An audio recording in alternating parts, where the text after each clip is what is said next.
With me now here in Washington, Democratic Senator Patty Murray, chairman of the Senate Committee on Veterans Affairs. Senator Murray, thank you so much for being here.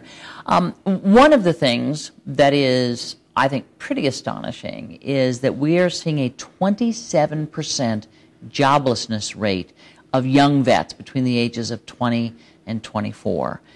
Why is that? There are a number of reasons, but it is symbolic of how this country really has to focus in on make sure that the men and women that we ask to go fight for us come home and have the security of a job and are able to be productive citizens here at home. We have to do that. Number of reasons. One of the things is that they go on the ground in Iraq or Afghanistan, work as a medic, fix electronic equipment, drive a truck, do incredible logistics work, and then think that has nothing to do with the rest of my life. We have to work to make sure that they see what they did in the service is transferable to a civilian job, help them with any training or certification or whatever they need to do that, so they don't come home and start literally over with no job prospect. Well, why is it, I don't totally understand that, and I did read in some of the research that, for instance, a medic can't come home and get a job as a paramedic. Why not? It's crazy. We have men and women who serve on the ground in Iraq and Afghanistan 24/7 in the most severe medical conditions, serving as medics, come home, and they can't even drive an ambulance or service an EMT. They have to start all over at the very beginning. Oh, so it's like they get no course credit, no experience credit. No credit. So in order to get the credentials to do that, that's correct. Or the certification or the licenses. That's why I have introduced legislation to change that process, to get the Department of Labor to go back and look at how we can start getting that certification done for them with their military credentials in a number of fields. Medics is obviously one. Driving a truck, getting your truck's license is a challenge, even though you've been on the ground in Iraq driving trucks for 4 years. So it's a matter of somehow syncing up that experience with the requirements. Couldn't it show the military could either help them along with those tests, or you could have it received as a credit when they get into the... So that what you do, your experience there in Iraq and whatever you do becomes part of your certification or licensing process. Okay. And it seems pretty simple. It does. Why hasn't it been done? Well, I think for too long we haven't focused on the fact that as a country we invest in incredible training and skills for these men and women who serve us. But the minute they walk out the door and leave the military, they start a new life. We've invested that money. We can use that money we've invested to help them get a job back here. And if we don't do that, we're going to leave a generation of soldiers behind who 20 years from now will be on the conscience of America. You know, you said at the beginning, talking about, this country needs to be invested in these veterans that come back. And I mentioned to General Corelli, I don't understand, because I've never seen a politician that didn't stand up and say, we have to be dedicated completely. When those veterans come back, we want to make sure that they have everything. And yet, they don't. They're homeless. 20% of them are homeless. We've got this 27% unemployment rate among young veterans. What is wrong here? I don't understand why this isn't getting done. I've worked with veterans for a long time. And I love the fact that in these conflicts, America is saying we're behind our men and women.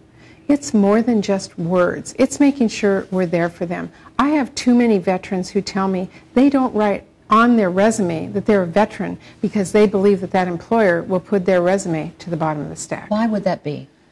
Because you have a bill called the Hiring Heroes Act, correct, which would give tax credits to employers who hire vets, as I understand it. That's Is that correct? Okay. Why would you have to reward an employer to do that? What's the problem here? Well, look, there's two problems. There's the certification requirements we just talked about. There's the lack of understanding on a veteran's part of what skills they have done that they can get a job in. There's a lack of training and focus from the services themselves on that person as they get out about what they're going to do next. Their mission's over. You fought for us, goodbye. We have to change that. But there's also America, us, every one of us.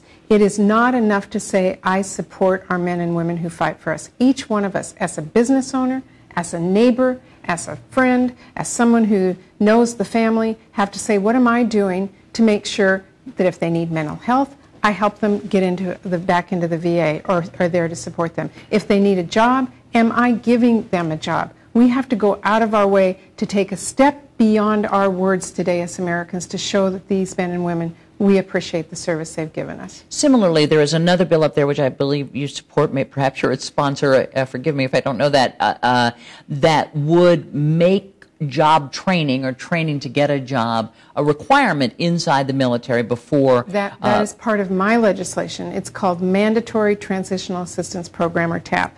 Today, the services voluntarily, if a soldier wants to, or sailor or infantryman wants to go through a transition program, they can. We want to make that mandatory so that they think about it. Look, if they leave high school, their friends go off to college, get years of experience, their friend knows that my college experience gets me into this job. But if you go into the military, you're not thinking this 4 years or 8 years of my life will get me to a job. You're thinking of it as my military service. We have to change that thought process, and we need to help our men and women in the services see what they've done on the ground is translatable into an actual job when they get home. And conversely, we need employers to recognize that the skills that they have work for them. These kids are hardworking. They show up on time. They are team players. They know how to work. Employers aren't thinking that when they've got somebody with a resume that says veteran on it.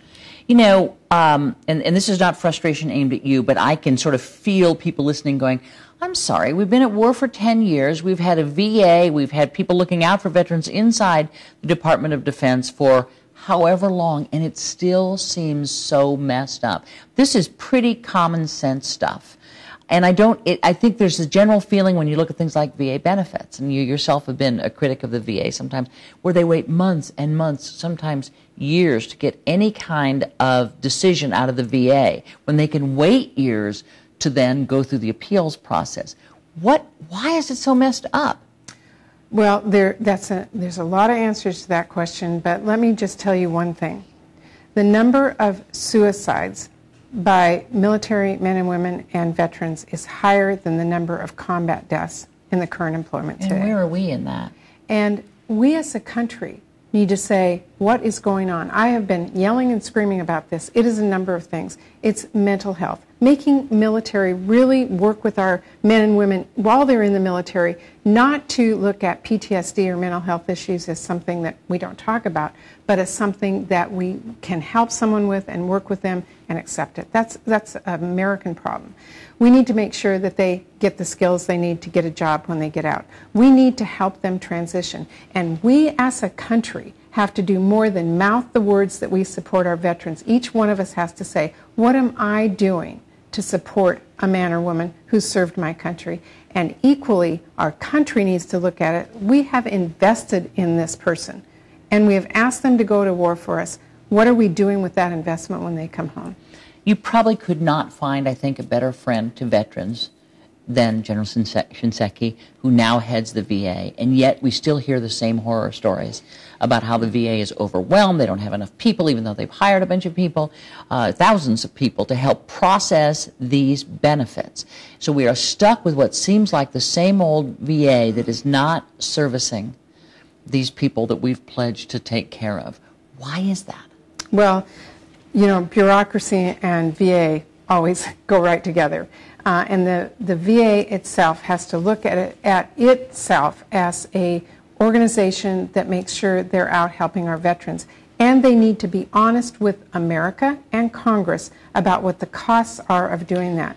For years they said, we don't need additional costs because they were worried about sounding like they needed more money. Paying for our veterans is a cost of war. War is expensive. This country has to step up and pay for that.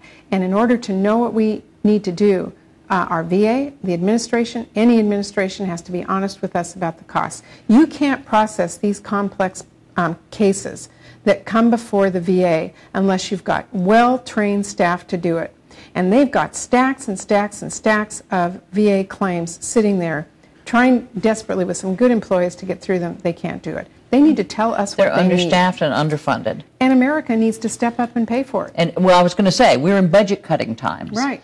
Can let's the be VA honest. sustain any kind of budget cut at this point, particularly when it comes to these benefits There and processing are ways them? to be more efficient. We need to move to a better system of technology. But that is easier said than done, and I am tired of everybody saying we're doing it. I want to see it accomplished. It's something I'm pushing hard on. We have to also make sure we've got well-trained benefits coordinators who can work their way through some very complex plans. Cost money to train them. Cost money Cost to train money them. to hire them. That's right. Cost money to give out those benefits. So we as a country have to remember when all we scream about is deficit reduction, we're going to leave some people behind, and I'm very worried it's our veterans. Will you fight that? I absolutely will fight that. We have an obligation when we send someone to war to be there for them. And we're talking about complex cases. We're talking about men and women with serious injuries. They're not going to recover when this war is over and we bring our troops home. They have a lifetime of benefits and complexities and health problems we need to pay for. I have to tell you, Candy, what worries me the most as someone who lived through the Vietnam era is that time we had soldiers coming home and we all remember what happened. Our country's got that on its conscience. If we don't make sure that we help those men and women who are coming home today get a job, help with their physical and mental injuries, get through the benefits claim process, 20 years from now, our country will have on its conscience a high number of veterans who we've lost because of suicide, who are homeless on the streets, and who've been lost. And I don't want to see that happen. Senator Patty Murray, thank you for coming. Thank you.